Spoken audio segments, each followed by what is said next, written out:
Hey, Dr. Jon Finn here. Welcome to the Habit Mechanic podcast. Right now, you can get my new best-selling book, Train Your Brain for the AI Revolution, at tougherminds.co.uk. The digital book, audiobook, and physical book are all available at a special price that you won't find anywhere else. Welcome to the first in a series of special Tougher Minds podcasts about well-being and productivity.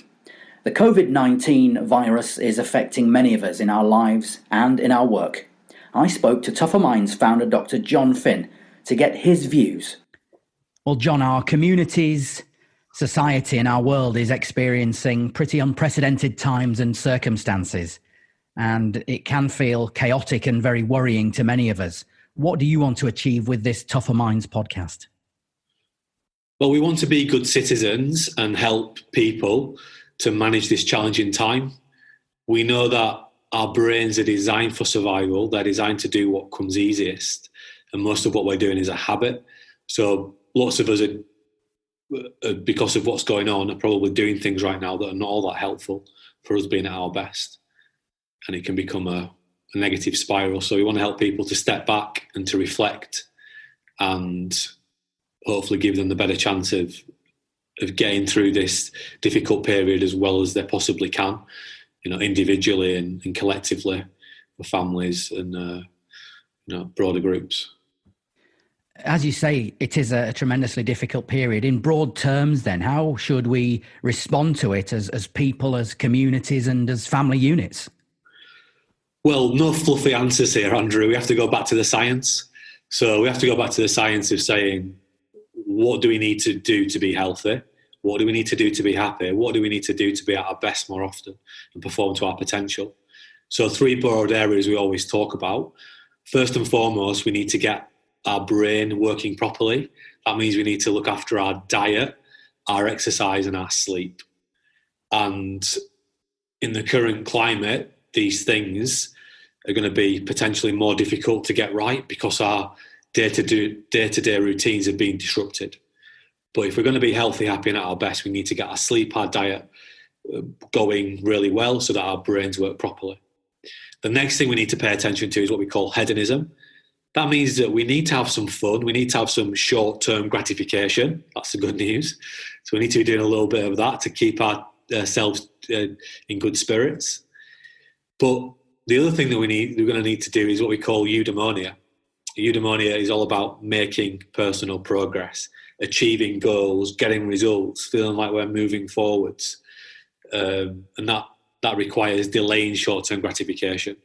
So resisting eating the unhealthy food that tastes good in the moment, resisting breaking off that task just to check the latest news even though it means it's going to take you twice as long to do the job you're doing, resisting the temptation to beat yourself up. So if we're going to be healthy, happy and at our best, we need to make sure that we're eating properly, we're exercising properly, we're sleeping properly, and we're getting a really good balance between, having some fun and doing some things that give us short-term gratification, but also we've got to resist the temptation sometimes in order to persist so that we can actually achieve, get results and feel like we're moving forwards. And the ways that we're going to do that is by being more self-aware. And to help us to be more self-aware, we need to do what we call intelligent self-watching. And we've created a really nice free self-watching tool called the APE test, which is on our Tougher Minds website. So you can go on that and you can think about what you're currently doing in relation to the kind of things that you might need to be doing to help you to be healthier, happy and at your best. But from a daily structure perspective, I would really encourage people to start their day by self-watching and by doing things like writing down the goals that you want to achieve by the end of the day, not just work-related goals or to-do list goals, as we would technically think about them, but also think about your well-being goals.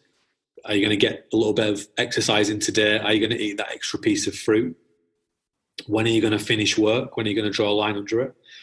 And at the end of the day, I'd also then encourage people to self-watch, just to do a simple exercise something like asking themselves the question, how well did I do my best to be at my best today?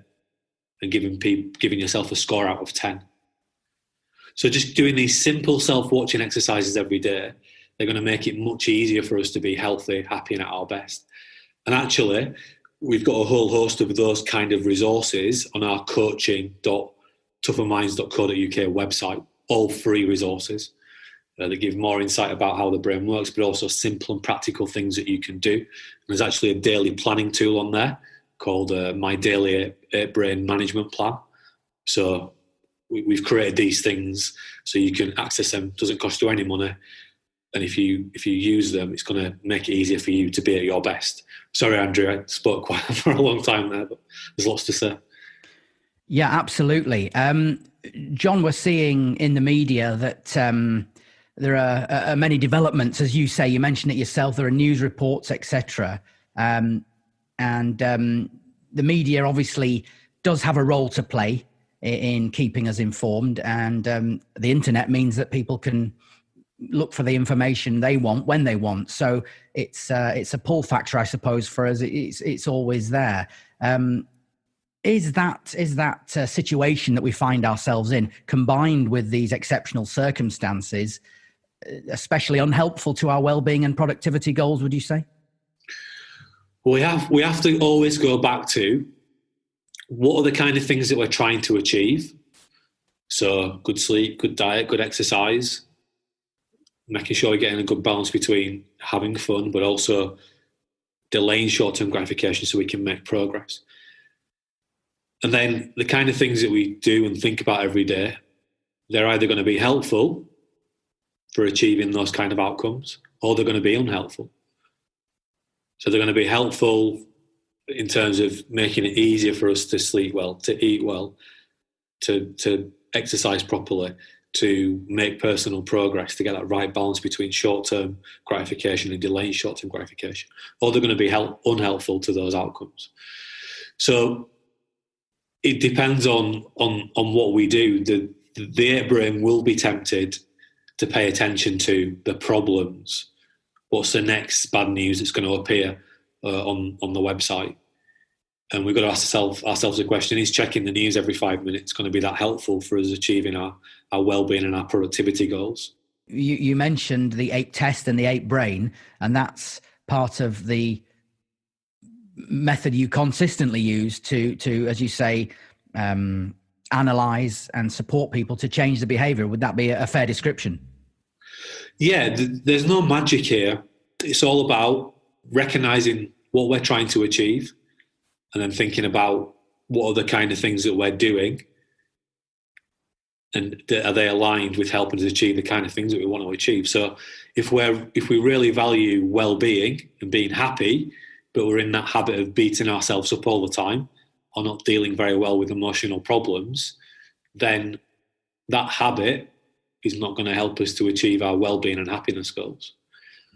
So it's about stepping back and reflecting, connecting what you currently do, what you're in the habit of doing, and that's what the tool like the free ape test will help you to understand, what you're in the habit of doing and how is that helping you or hindering you from achieving the kind of goals you want to achieve, both daily, weekly, monthly, etc. So what sort of things in practical terms can we do then, Jon, day to day in our lives to help us in this situation? And of course, I know you encourage people to use these techniques for well-being, for being their best in, shall we say, normal circumstances as well, but they might be especially helpful right now. So what are the options available to people? Well, lots of things people can do. We aim to run a series of podcasts. It's probably worth saying that at this point. So we're going to explore lots of different techniques over this series of podcasts that are hopefully going to help people to be at their best and be happy and well during this difficult period. For me, I think the first thing to pay attention to is just shining a light on managing stress better. Some people say, well, I don't get stressed, but when I talk about stress, I'm talking about the stress response in our brain. And sometimes we call the stress response the fight or flight response. And there's going to be an increase of fight or flight responses in people's brains because of the current situation. Now, to understand why there's going to be more of those responses, we need to understand why does stress happen. Stress happens because there's a disconnection between what you expected to happen and what is actually happening. That could be something as small as I held the door open for someone this morning and I expected them to say thank you to me when they walked through the door, but they ignored me and didn't say anything. And that would be a disconnection between what you expected to happen and what actually happened. Somebody was just telling me that I had a meeting with before this podcast that they were sitting in the cafe and it was empty. And then 3 people walked in and they came and sat very close to this person. He was saying, he was thinking, why are they sitting so close to me? We're supposed to be keeping some distance, etc. Now, of course, we've got an ongoing fluid situation that's unfolding. In the UK, when the budget figures were released, I think the government talked about releasing maybe 20 billion to help to deal with this crisis.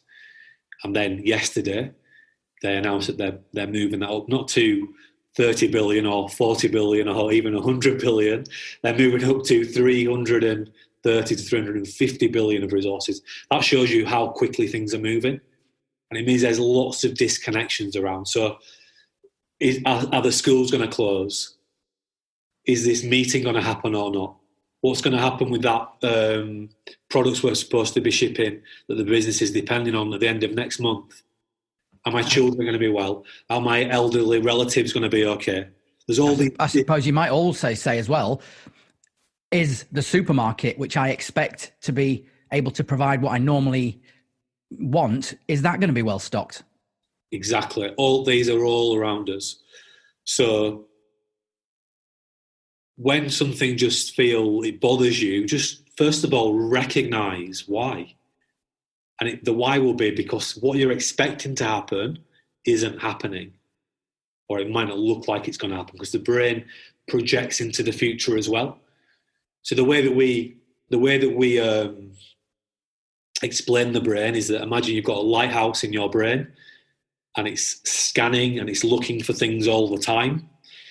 Now, there's 2 characters in the lighthouse. One is called Hugh, stands for horribly unhelpful emotions. And Hugh is using the light of the lighthouse to scan around you. Not just the present, but the past, failures, mistakes, regrets, the present, what's going on, where are the potential threats, and the future, what might go wrong in the future. So right now, your Hugh is using that lighthouse light to look at the present. What's going on? What's the next threat around the corner? When I say a threat, disconnection, something that might go wrong. What might go wrong in the future? So it's in hyperdrive. The other character that runs that works in the lighthouse is called Wilhelmina power or willpower. And what we need to be doing is using our Wilhelmina power or willpower just to help out Hugh, just to help Hugh manage this uncertain time. And what I'm working towards here is the simplest thing I would say that everybody can do to help them to manage this current period is to write down first and foremost what is bothering them. Just write it down. Well, it's grandma. She's not very well. We don't know what's going to happen. It's the kids' school. It's the expensive holiday that we've booked. We're not going to get the money back. Write down all those things that are bothering you. That's the first thing that we can do, because when we start to write them down, we take them out of control of the 8 brain and Hugh. Literally get a pad and a pen and write them down. That's what you're saying? Yes, or type them out if you need to. Because by doing that, we are taking more control over our thinking. And just doing that will help you to start managing these things more effectively. And then we can start to, reshape some of the thoughts. We can start to challenge some of them. So some of the thoughts might not be true. It might just be our 8 brain projecting the worst case scenario.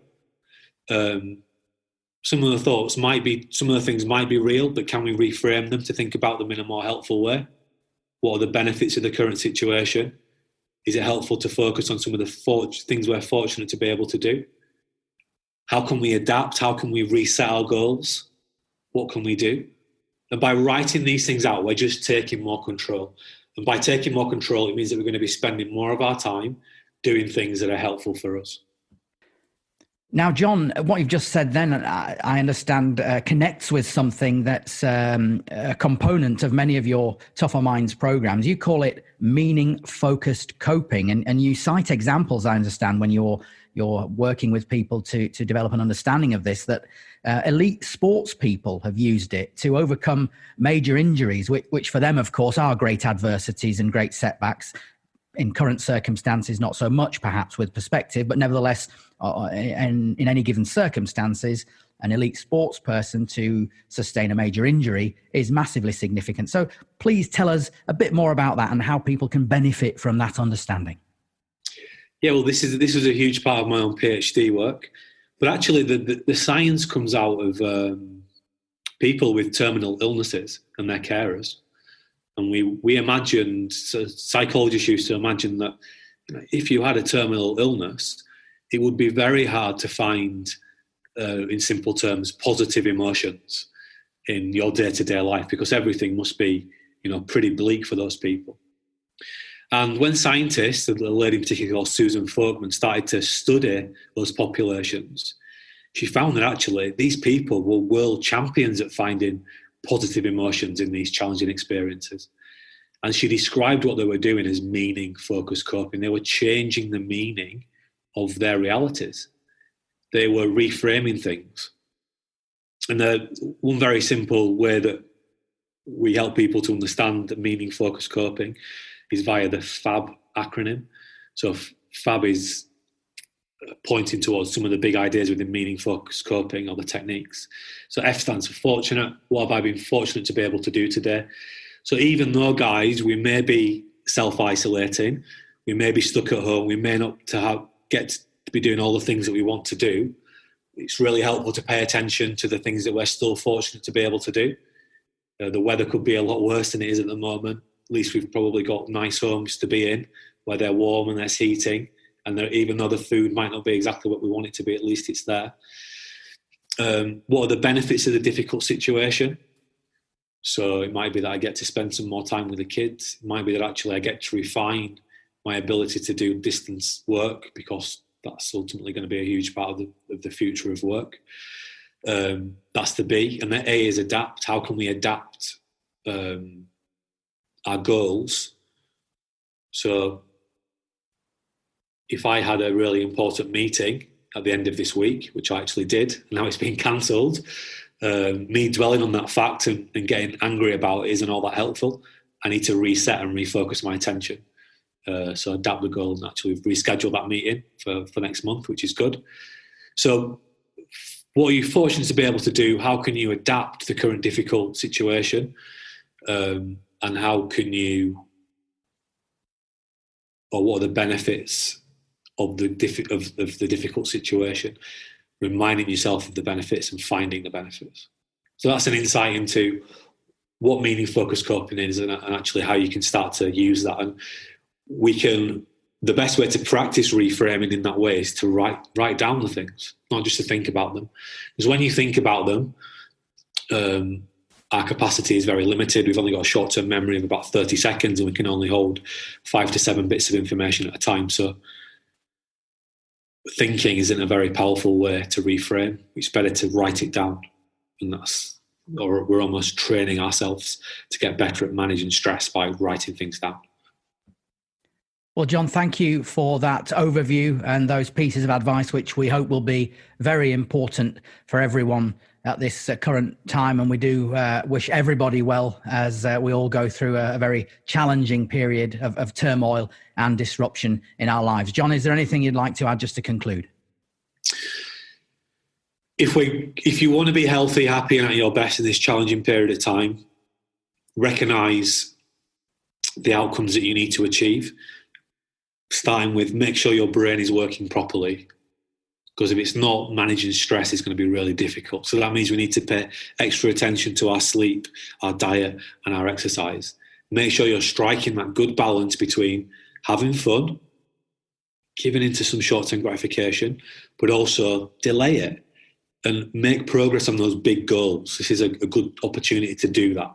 Make progress on the big goals, delay the short-term gratification, plan to do that. And if we're going to manage our rate brain during this challenging period, planning is absolutely essential, and writing down. So we've got loads of free resources that you can access on coaching.tougherminds.co.uk. They will help you to reflect, self-watch, and also plan, so you get more control. And there's lots more we could say about this, but we don't want to overwhelm you in this podcast. So keep listening and keep looking out for the next podcasts. And we're gonna keep giving advice that is hopefully really helpful to making it as easy as possible for everyone to get through this difficult period, so that when we do get back to normal, that we're ready to go again, and we're going to really be, going out of the blocks and thriving and flourishing. For free resources and tools, including the daily planning tool, go to coaching.tougherminds.co.uk. That's coaching.tougherminds.co.uk. Thanks for listening. Thanks for listening to the Habit Mechanic podcast. If you liked it, please subscribe and tell someone else about one of the ideas or insights that you found most interesting.